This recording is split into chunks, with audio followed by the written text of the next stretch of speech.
I'm Logan Crawford, and right now on Spotlight, we're talking about childhood traumas and the journey to overcome them. It is the subject of a book by my next guest. The book is called It's Time Out for Hiding by Catherine Cooper, and I'm delighted that she is joining us right now on Spotlight. Catherine, thank you so much for joining us here today. Hi, Logan. How are you? I'm doing great. I enjoyed your book. I think it's a very important book for anyone who has endured a childhood trauma, which is just about everyone. It's hard to come out of your youth unscathed. Yes, it is. This One is way or basically another. your life story, right? Yes, it is.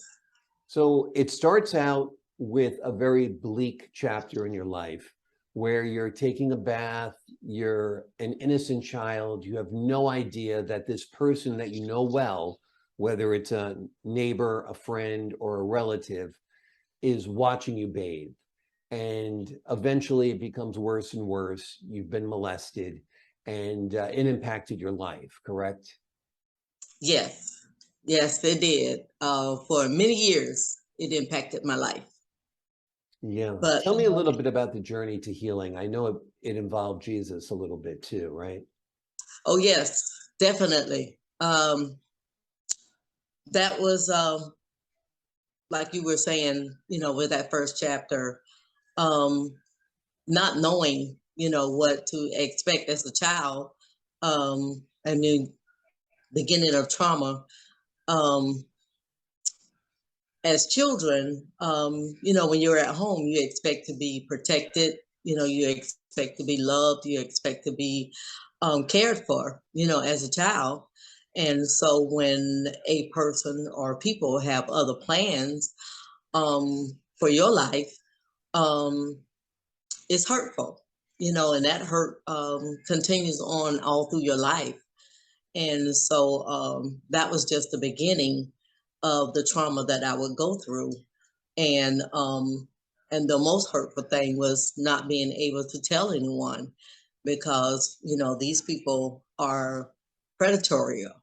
And so they already know, what they're planning on doing. And so they have a plan and they prepare you, so they tell you, you can't tell anyone because no one is going to believe you because you're a child. And during that time of our lives, people didn't really listen to children. Right. Children were, to be silent. And so we weren't the voice. We didn't have a voice. We didn't have the ability to be able to speak up like children do today. But still, when trauma happens to us, we still are silenced. And so the person conditions you for what their plan is. But I thank God because God does have a plan for each and every one of us. So as we go through the trauma, the hurt, the pain, the anguish, um, God still has a plan, and He is going to get what He needs out of us, because through this trauma it brings things out of us that we don't even know that's in us, and makes us stronger. It makes us um, more emotional. It makes us more loving. It makes us more kind. But then there's some people that they go the opposite direction. And so with those emotions that we have as children, um, they get distorted. And so, but I thank God because I had grandparents that was praying for me. I had grandparents that was there trying to protect me, even though they didn't know what I was going through because I never told anyone.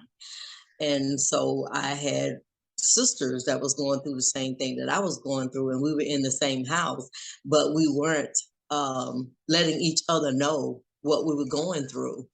It's just one sister that we knew what she was going through because the police were involved. But even though the police were involved, um, because of the position that my mom was in at the time, we still weren't protected. We still weren't taken out of the house because they together covered it up. And so we were still there. And so that just lets the child know that you don't have any power. You don't have a voice. You don't have the what it takes to be able to speak up. And so we were still captivated in the situation. And so, but The pain is very, very difficult also because you're not only being molested, you're being betrayed by someone yes, you know, trust, and possibly love. You're forced to live a life of shame and yes, carry a burden and a secret that a child shouldn't have to carry. And this is an all too common story that all of the girls in the family are molested and none of them tell each other because they're so afraid, they're so frightened. And particularly the era that you and I grew up in, children were to be seen and not heard. right, And, people didn't listen to children, they didn't trust children. There were practical matters where they wanted the marriage to work, even though, or relationship to work, or whatever the situation might be, because of financial concerns. So there's so many things that are working against a young person in this awful situation. yes, true. Yeah. That is. And I we would see, that a lot of times, a lot of moms, because if they're single moms, they feel like this is my financial help, Mm. so, and if they're on welfare, or if they're on, public housing or whatever, this is their way out, and so um, the men can come in as, I'm here to help you, you Mm. know, when all the time they have another plan Right. that, is a woman with girls, and so they know what they're after.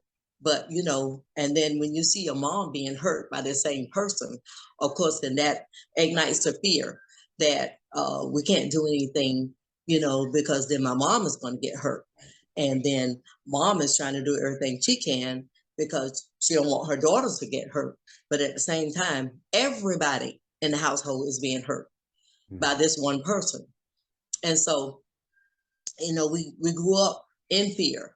We grew up with a spirit of hopelessness, Mm. of feeling like, well, we don't have any place to go. We don't have any place to turn, you know, and of course,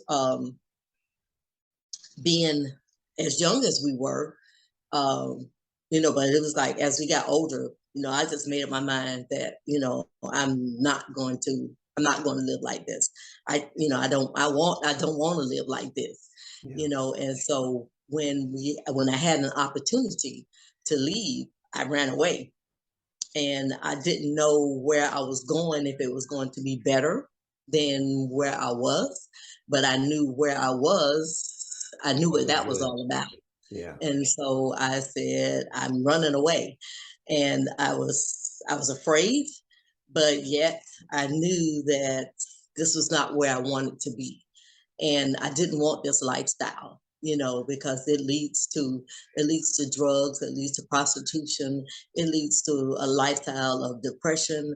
You just get into that whirlwind of there's no other way, but there was something inside of me, because I was raised in a Christian home before I went to go stay with my mom, my biological mom.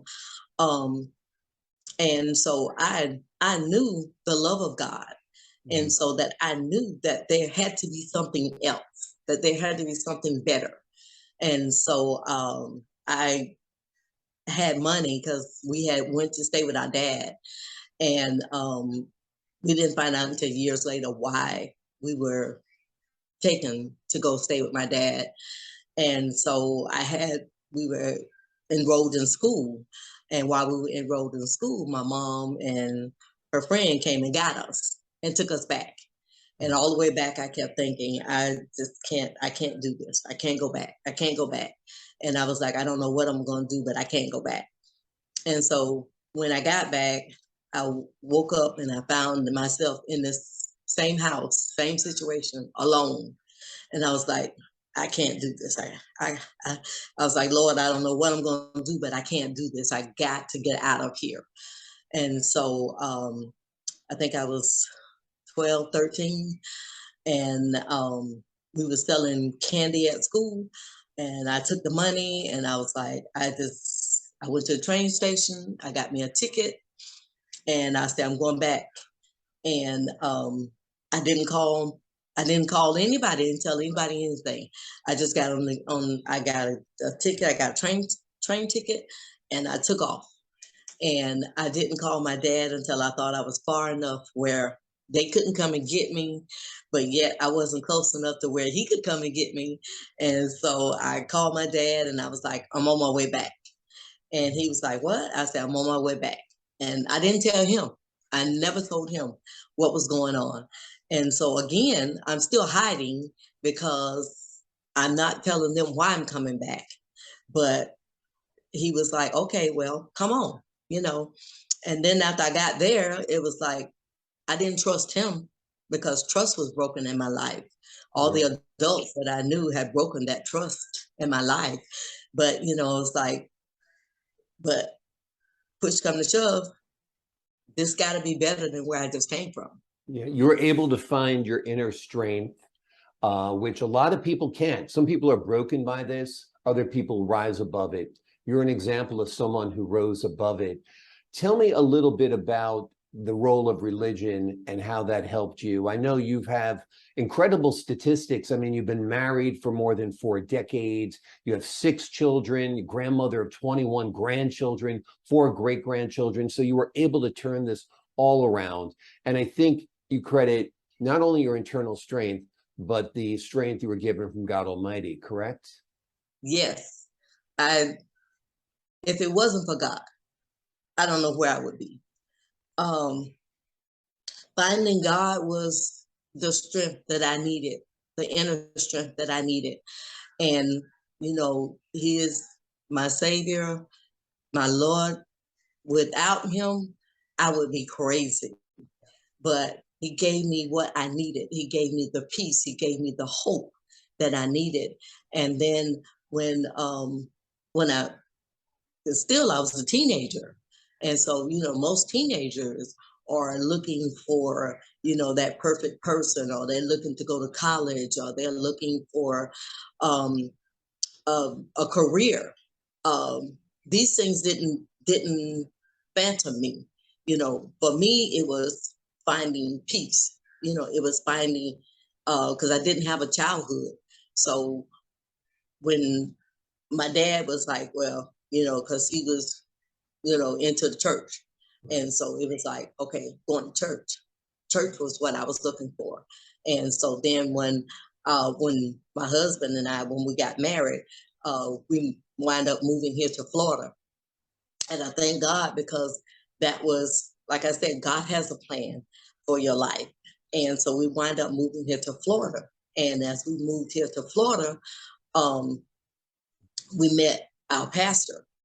And as we met our pastor, we joined this church, Living Way Christian Fellowship. And I thank God because he gave us a pastor with a heart of love. Right. And I didn't know what love was, you know, and so he would tell me, you know, I love you. And I was like, I would look at him and I would be like, I don't know about this, Right. you know, Right. but over Well, the thank years, God you found someone you could trust after your trust had been broken. Thank God you had a good husband to stand by you. Thank goodness you were able to put together this wonderful life that you have.